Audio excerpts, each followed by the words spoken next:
Yanis Grenouillet en a fait l'amère expérience. Là, nous sommes à Champagne au Mont d'Or. Voilà, donc là, on peut apercevoir mon ancien restaurant, mon fonds de commerce.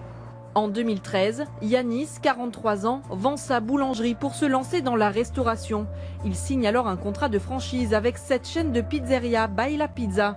Mais il est très vite confronté aux premières difficultés. Le projet était voué à l'échec, puisque l'étude de marché 1 million d'euros, investissement 950 000, chiffre d'affaires 500 000 euros, la messe est dite, il n'y avait pas de solution.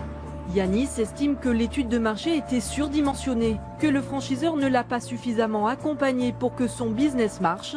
L'entrepreneur tente de redresser son affaire, en vain. La première année, j'ai perdu 211 000 euros.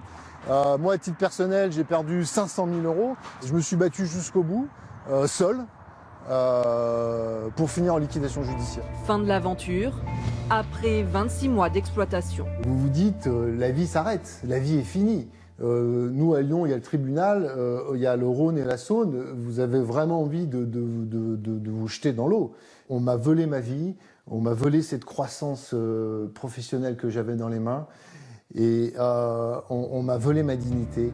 Avec une dizaine d'autres franchisés et ex-franchisés, il a créé une association pour poursuivre en justice l'enseigne de pizzeria.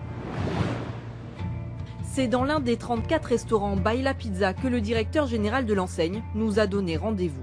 Nous sommes ici dans un restaurant d'une franchisée qui est heureuse de son métier et très satisfaite de son franchiseur, comme de nombreux collègues. Sauf que ce qu'Erwan Rouxel a omis de préciser, c'est que la franchisée en question a racheté ce restaurant l'été dernier.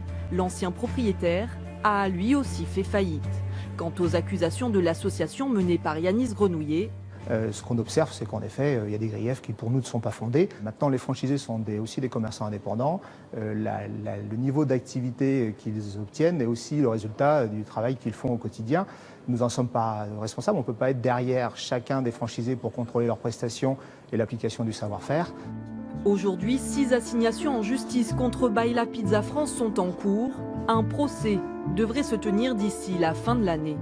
Dans un climat économique morose, la franchise reste cependant un modèle créatif.